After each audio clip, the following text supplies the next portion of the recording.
Okay, I'm back. Sorry. Okay, so this is the part two.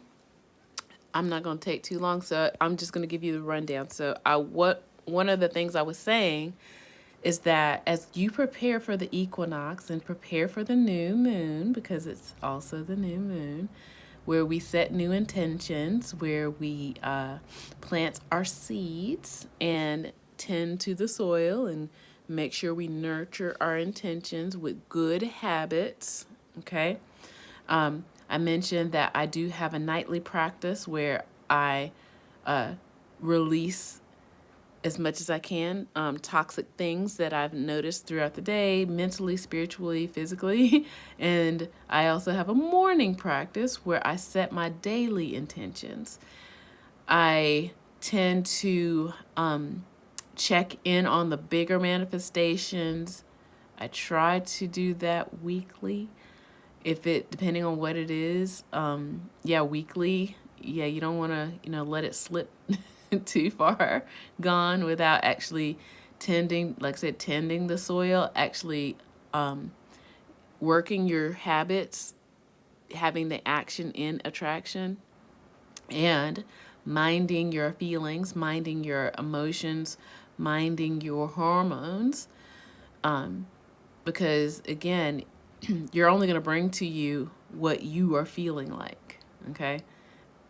And yeah, as I said in the first video, of course, it's not easy staying positive all the time. And that's not what I'm trying to say.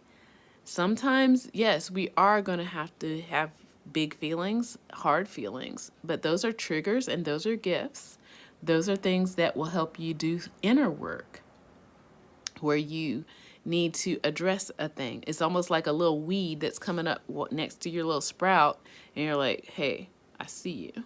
It's like, why are you here? And let's pull you out right now, okay? Sometimes they happen. Sometimes a little chipmunk comes and like, I see you.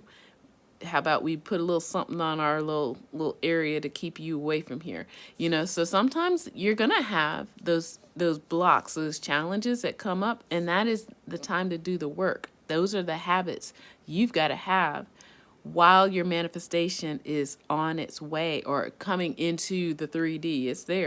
It's coming into the 3D. It is you working on like I said, the triggers that you may have, the emotional blocks you may have, working on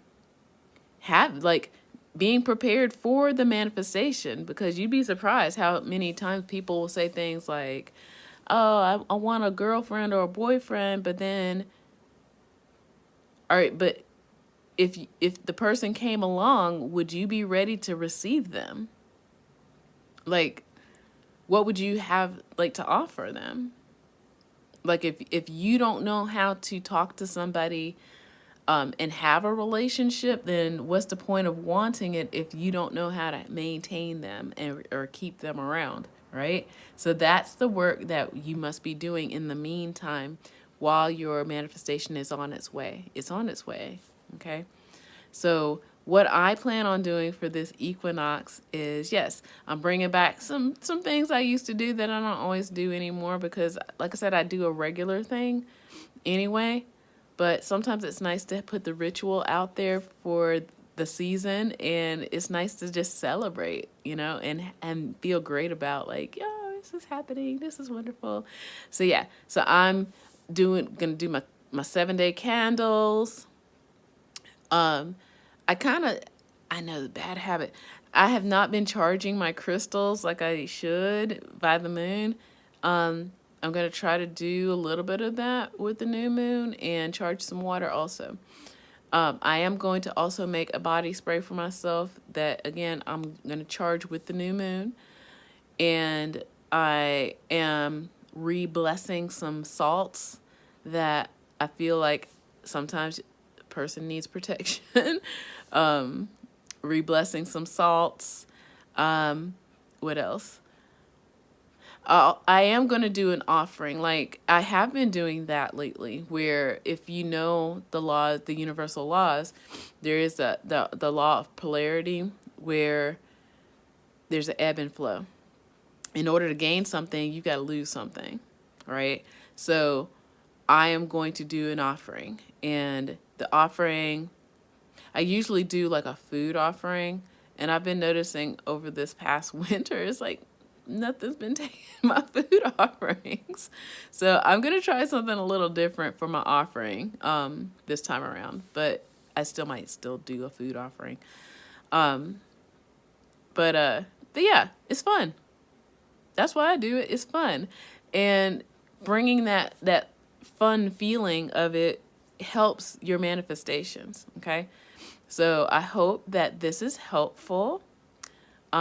Make sure that you start developing a habit of maintaining a homeostasis type feeling for yourself. Because I'm not saying you're never going to be sad or you're never going to be disappointed. You are. We are. It's just a matter of how fast can you bounce back and come back and keep in the flow. Stay in the flow as much as possible, but then know what to do if and or when you find yourself triggered. If you find yourself, in a situation where you're just like, oh, I'm so sad, and feel your feelings. It's okay. Yes, feel your feelings, but also know I can come back from this, and it's okay. It is okay. Okay. And with that, happy spring equinox. Okay, take care. Bye.